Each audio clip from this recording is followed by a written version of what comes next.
আসসালামু আলাইকুম। আমি তাহনিক কাইম কোনো পড়ালেখা করতেছি রুয়েটের মেকানিক্যাল ইঞ্জিনিয়ারিং ডিপার্টমেন্টের দ্বিতীয় বর্ষ। তো আজকে আমরা চলে আসলাম 4 নাম্বার লেকচারে ভেক্টর ডিফারেন্সিয়েশনে। তো 4 নাম্বার লেকচারে আমি শুধু প্রমাণের অংশটুকু রাখছি। তো প্রমাণের অংশের প্রথম যে ম্যাথটা আমি তুলছি সেটা দেখো যে এ এবং বি আর ইরোটেশনাল, মানে এ এবং বি অঘূর্ণনশীল বা কার্ল জিরো। এখানে বলে দিছে অঘূর্ণনশীল হলে আমরা জানি কি কার্ল জিরো হয়। And prove that it is solenoidal. ঠিক আছে, সলিনয়েডাল হলে ডাইভারজেন্স জিরো হয়। এই দুইটা জিনিস মাথায় রেখে এই ম্যাথটা সলভ করতে হবে। যেহেতু দেখো যে এখানে কি বলছে ইরোটেশনাল, তাহলে আমরা এ ভেক্টর এবং বি ভেক্টর দুইটাই ইরোটেশনাল হলে আমরা লিখতে পারি এ অ্যান্ড বি আর ই রোটেশনাল। তাহলে আমরা কি লিখতে পারি, এই যে curl of A vector is equal to zero and curl of B vector zero. আবার কি বলছে, then prove that it is solenoidal. Solenoidal হওয়ার শর্ত কি? সলিনয়েডাল হওয়ার শর্ত হচ্ছে ডাইভারজেন্স জিরো হবে। তাহলে এই যে এইটা ডাইভারজেন্স মানে এত ইনটু এ ক্রস বি, এটা সমান জিরো হইতে হবে। ঠিক আছে, এখন এটা হচ্ছে আমাদের শর্ত। তো জিরো বের করবো। এখন লেফট হ্যান্ড সাইডে কি আছে? লেফট হ্যান্ড সাইডে এখানে লেখো, লেফট হ্যান্ড সাইডে আমাদের আছে এত ডট এ ক্রস বি। এখন আমরা এটাকে কি লিখতে পারি জানো? এই যে বি, বি যেটা সেটাকে যদি বাইরে দিই তাহলে বি ডট এত ক্রস এ লেখা যায়। এইটা minus A vector dot curl of B. যদি এরকম থাকে মাঝখানে ক্রস, তাহলে B curl of A minus A curl of B করবো। তাহলে দেখো এইটুকুর মান কি আমাদের এই যে প্রশ্নেই দেওয়া আছে, এইটুকুর মান কত? জিরো। তার মানে বি ডট জিরো মাইনাস এ, এটুকুর মানও আবার জিরো দেওয়া আছে, তার মানে এ ডট জিরো। তার মানে এটাকে আমরা লিখতে পারি জিরো মাইনাস জিরো, তার মানে কি জিরো। এখন দেখো যে আমাদের কি বলছে সলিনয়েডাল হবে, মানে এটা সমান জিরো হবে। দেখো আমাদের জিরো চলে আসছে, এটা সমান কি রাইট হ্যান্ড সাইড না? Right hand side. তার মানে আমরা বলতে পারি যে এ ক্রস বি যেটা হবে সেটা ইজ সলিনয়েডাল। ঠিক আছে, এখানে কি লিখবা? প্রুভড। কত সহজ দেখো, এই প্রমাণের অঙ্কগুলো কত সহজ দেখো, দেখিছো? এই ছিল 1 নম্বর ম্যাথ। আমরা 2 নম্বর ম্যাথে যাবো। তো দেখো 2 নম্বরে আমরা একটা ম্যাথ নিয়েছি, সেটা হচ্ছে show that the vector field. একটা ভেক্টর ফিল্ড দিতে V A is a sink field. তো সিঙ্ক ফিল্ডটা কি? যদি আমাদের ডাইভারজেন্স, যেটা ডাইভারজেন্স বের করি, সেটা যদি জিরো হয় তাহলে আমরা কি বলি? সলিনয়েডাল। আর যদি নেগেটিভ হয় তখন সেটাকে আমরা বলবো সিঙ্ক ফিল্ড। এখন আমরা এটার ডাইভারজেন্স বের করবো, বের করার পর দেখবো যে নেগেটিভ হয় কিনা। নেগেটিভ হলে সিঙ্ক ফিল্ড বলবো, আর যদি না হয় তাহলে সিঙ্ক ফিল্ড নয়। তাহলে ডাইভারজেন্স বের করতে হবে। ডাইভারজেন্স মানে ডেল ডট ভি। তার মানে এটাকে লেখা যায় ডেল ডেল এক্স আই অথবা J del del Y plus K del del Z. এইটা ডট এটা, এটাকে লেখা যায় minus x by root over x square plus Y square I cap minus Y root over x square Y square J cap. এখন যদি এটাকে dot গুণ করে দাও, দেখো কে এর পোর্শনটা কিন্তু এখানে নাই, তাহলে কে এর পোর্শনটা জিরো হয়ে যাবে। কিন্তু এইটা আর এটা আছে, তার মানে আমরা এটাকে লিখতে পারি del del x of minus x by root over x square plus Y square, এটাকেও লিখতে পারি। তারপরে আর কি লিখতে পারি? এখানে দেখো একটা মাইনাস চিহ্ন আছে, মাইনাসটা আমরা আগে দিয়ে দিলাম। তাহলে minus del del y of y by root over x square Y square. এখন দেখো যে এটা উপরে আছে, এটা নিচ থেকে যদি আমরা উপরে নিয়ে যাই তাহলে এটাকে লিখতে পারি ডেল ডেল এক্স অফ, এই মাইনাসটাকে আগে দিয়ে দিলাম, তাহলে এটাকে লেখা যায় x into x square plus Y square whole to the power minus half. দেখো রুট আছে, তার মানে পাওয়ার 1/2, কিন্তু এটাকে আমরা উপরে নিয়ে গেলে মাইনাস 1/2 হয়ে যাবে পাওয়ার। তারপরে এখানে আমরা লিখতে পারি ডেল ডেল ওয়াই অফ, এটাকে যদি উপরে নিয়ে যাই তাহলে y x square plus Y square to the power minus half, এটা লেখা যায়। তো এখন আমরা পার্শিয়াল ডেরিভেটিভ করব। তো পার্শিয়াল ডেরিভেটিভ করলে দেখো যে এই জায়গায় ইউভি এর সূত্র প্রয়োগ করতে পারি। প্রয়োগ করলে আমরা কি লিখতে পারি যে এক্স তো অ্যাজ ইউজুয়াল থাকবে ইউ ডিডিএক্স অফ ভি। তাহলে এই জায়গায় ভি যদি ডিডিএক্স করি তাহলে minus 1/2 into x square plus Y square to the power minus 1/2 minus 1। তো মাইনাস 1 করলে এটাকে আমরা লিখতে পারি মাইনাস 3/2 ইন্টু এইটুকুকে আবার ডিফারেন্সিয়েশন করলে কি লেখা যায় 2x।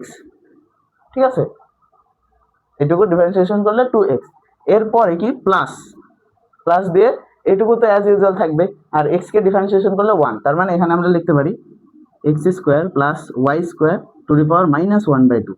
এটা হচ্ছে আমাদের এইটুকুর কাজ শেষ হলো। এরপরে এইটার কাজ করব। তাহলে এই জায়গায় যদি ইউভি প্রয়োগ করো তাহলে কি লেখা যায়, এখানে ইউভি প্রয়োগ করলে এটা অ্যাজ ইউজুয়াল থাকলো, তারপরে x² + y² এই পাওয়ার হবে -3/2 ইন্টু -1/2। এরপরে যদি এইটুকুকে ডিফারেন্সিয়েশন করো তাহলে 2y, এরপরে প্লাস দিয়ে এইটুকু অ্যাজ ইউজুয়াল থাকবে, y কে ডিফারেন্সিয়েশন করলে 1, তাহলে x² + y² টু দি পাওয়ার -1/2।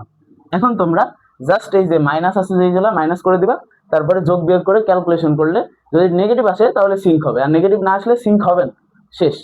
তাহলে এই জায়গায় যদি আমরা মান বের করি তাহলে এখানে লেখা যায় মাইনাস দিলাম, এরপরে দেখো যে এই জায়গায় 2 আছে, এই জায়গায় হাফ আছে, তার কাটাকাটি, তাহলে মাইনাস মাইনাসে প্লাস, এই যে এই মাইনাসে প্লাস হলো, প্লাস x², আর এইটাকে যদি লেখো তাহলে into 1/x² y² two the পাওয়ার 3/2, এটা লেখা যায়। এই যে দেখো -3/2 আছে, তার মানে 3/2 লেখা যায়। আর এই জায়গায় এটাকে যদি করো তাহলে মাইনাস, এই যে এই মাইনাস এখানে আসবে 1/ এইটাকে করলে √x² + y², ঠিক আছে। এরপরে এখানে দেখো মাইনাস আছে, মাইনাস দিলাম, এরপরে y ইন্টু y মানে y² ইন্টু দেখো যে 1/x² + y² 3/2, ঠিক আছে। আর এই y, এই 2 আর এই 2 কাটা, আর এই যে সামনে মাইনাস আছে, আর এই মাইনাস কি হয় এখানে হবে প্লাস, আর এই মাইনাস এখানে গিয়ে মাইনাস হবে, -1/√x² + y², শেষ।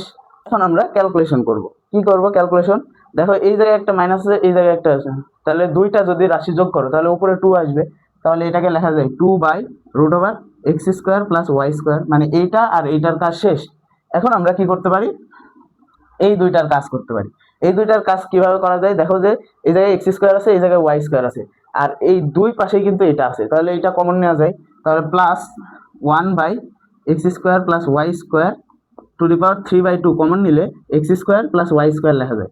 এখন দেখো এটা হচ্ছে পাওয়ার 1 আসে, আর এই জায়গায় ভাগ কি 3/2 আছে, তাহলে এটাকে যদি এখানে আনি তাহলে মাইনাস লেখা যায়, 3/2 - 1 লেখা যায়, তাহলে এটাকে আমরা লিখতে পারি 2/√x² + y², আর এই জায়গায় প্লাস 1/, এই যে এটার পাওয়ার কত 1 আছে, আর ভাগ হয়ে গেলে 3/2 - 1 হয়ে যাবে, তার মানে এটা সমান কত লেখা যাবে, তখন লেখা যাবে √x² + y², এটা লেখা যাবে। এই পাওয়ারটা যদি এখান থেকে বিয়োগ করো তাহলে কি আসে 1/2 আসে, আর 1/2 মানে কি রুট। এখন দেখো এটা, সরি এই জায়গায় একটা ভুল হয়েছে, সেটা হচ্ছে এই যে দেখো মাইনাস আছে, এখানে মাইনাস আছে, তার মানে এই জায়গায় মাইনাস হবে, এই জায়গায় মাইনাস হবে। এখন এইটা থেকে এটা বিয়োগ করলে আমরা লিখতে পারি -1/√x² + y²। দেখো যে অ্যান্সারে আমাদের নেগেটিভ আসছে, কিন্তু অ্যান্সারে যেহেতু নেগেটিভ আসছে তাহলে আমরা বলতে পারি যে এই যে এই ফিল্ডটা এটা হচ্ছে সিঙ্ক ফিল্ড। নেগেটিভ আসছে বলে বলতে পারলাম, 0 আসলে কি হতো সলিনয়েডাল হতো, নেগেটিভ আসছে তাই সিঙ্ক ফিল্ড। তো এই ছিল 2 নম্বর ম্যাথ, এরপর আমরা 3 নম্বর ম্যাথে যাবো। তো দেখো 3 নম্বর ম্যাথে কি বলছে, prove that V vector is equal to omega vector cross R vector, where omega angular velocity, V linear velocity, R হচ্ছে রেডিয়াস। তো এই ম্যাথ সলভ করার আগে আমরা ফার্স্টে কি জানি, আমরা ফিজিক্সের একটা সূত্র পড়ছিলাম, সেটা হচ্ছে V is equal to omega R, এটা তো আমরা জানি। লিনিয়ার প্রপার্টি অনুযায়ী V is equal to omega R, এটা আমরা জানি। তো এটা কিভাবে লিখবা, এখানে যে we know linear speed is, স্পিডের সূত্র হচ্ছে V is equal to omega R, এটাকে 1 নম্বর সমীকরণ দিলাম। এরপরে আমরা আর কি জানি, আমাদের এখানে কি বলছে ওমেগা ক্রস আর, তো আমরা কি জানি ওমেগা ক্রস আর যদি বের করি তাহলে এই জায়গায় লেখা যায় ওমেগা আর সাইন থিটা, এই জায়গায় ইটা, এটা হচ্ছে ইউনিট ভেক্টর, এটা থাকবে এটা। এখন দেখো যদি আমরা এরকম আমরা দুইটা অ্যাক্সিস কল্পনা করি, যেখানে ওমেগা হচ্ছে এই অ্যাক্সিসে, আর রোটেশনাল যে অ্যাক্সিস রোটেট করবে যে অ্যাক্সিসটা সেটা যদি এইটা ধরি, এবং আর রেডিয়াস এটা যদি parallel to the rotational axis হয়, রোটেশনাল অ্যাক্সিস হচ্ছে এইটা, এটার প্যারালেল হয়, প্যারালেল মানে উপরে হতে পারে নিচে হতে পারে যেদিকেই হতে পারে, যদি প্যারালাল টু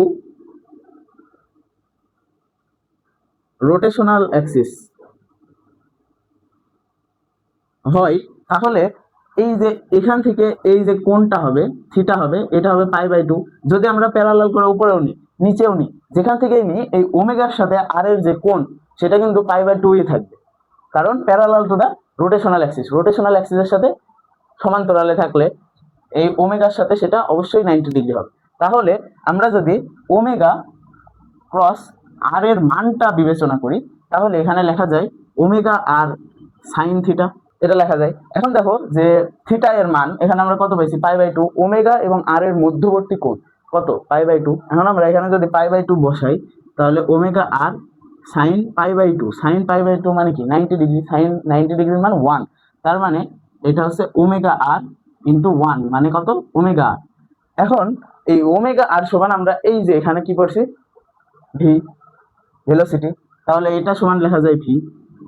তার মানে আমরা এটা লিখতে পারি না যে V is equal to omega cross R, এটা আমরা লিখতে পারি। কিন্তু এখান থেকে দেখো যে এইটা ক্রস করলে আমাদের কি আসছে, ভি আসছে, তাহলে সেখান থেকে আমরা এটা কিন্তু লিখতে পারি, ঠিক আছে।